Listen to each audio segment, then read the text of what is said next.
Well, I think, first of all, I've always had an undercurrent of alcohol abuse. My first drink was in my teenage years, and my social life basically revolved around drinking. So I think I always had a problem with drinking. I had a DUI when I was in college, and several alcohol-related incidents through my life. And honestly, I think I was very fortunate that despite that tendency, I was still able to succeed and in fact thrive in my chosen field in medicine. So first of all, my issue with substance abuse was related to the substance. I had a problem with alcohol and also recreational drugs as I grew up were also in the mix. So in that sense, I was vulnerable. As I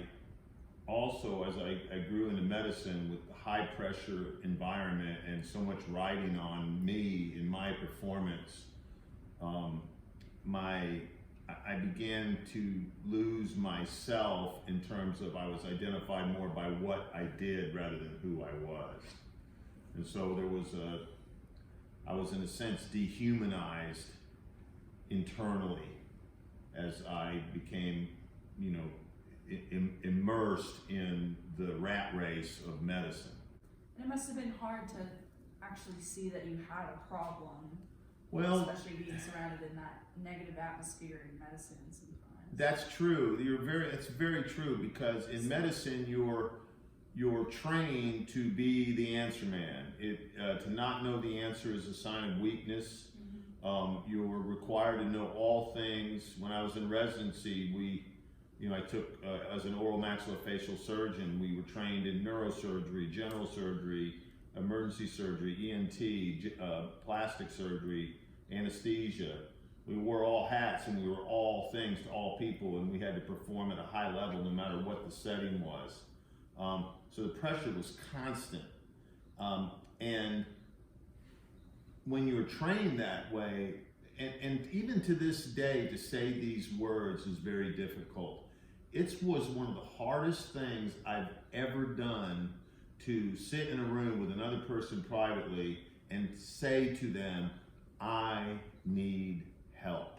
Right. That's still difficult for me to say that. So when you finally did realize you needed help, and that's a very strong thing in of itself, and very proud of you for that, but where did you go? I had lost made very bad decisions in my life, really secondary to substance abuse, and they led to actually sanction against my license to practice. So in order to continue that, I needed to enter into a recovery program if I was going to continue to practice like I wanted to. I was required to visit the wellness coordinator in the state of Tennessee. And when I met with him and I described to him my circumstances and I told him that I needed help, he agreed. He said, yes, Otto, you do.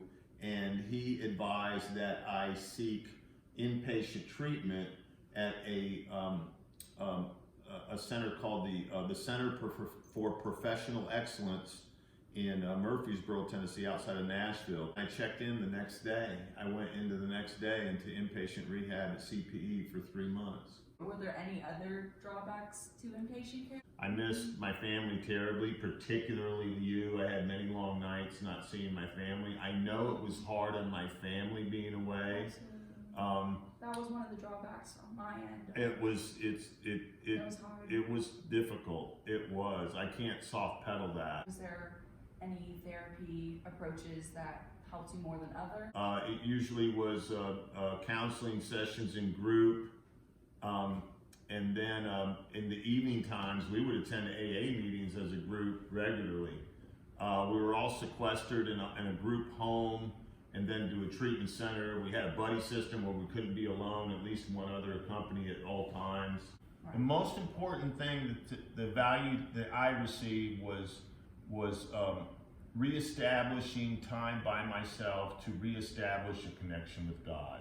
The other thing that was key in my recovery is being abstinent. Right now I haven't had an alcohol or a drug since January 22nd of last year.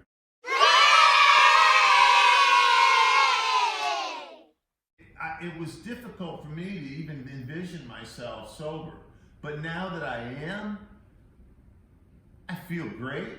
I'm fitter than I've been in 20 years. Physically, I'm sharp as a tack. Mentally, I'm sharp as a tack. And I have a spirit and a vigor that I haven't experienced in years. Is there anything else that you found?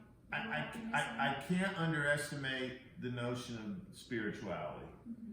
The thing also I've learned is, kind of destigmatize things. I mean, there were some people in my family who've had alcohol or substance-related issues, and I remember myself judging people and such, and it took a lot of the stigma out of it for me. I think part of any recovery is to get out of yourself and focus on the needs of others and be cognizant of other people. It's been a big change. Yeah, but a good one. A good one. Now I'm back on the right track and hopefully a success story of recovery in the 20th century medicine.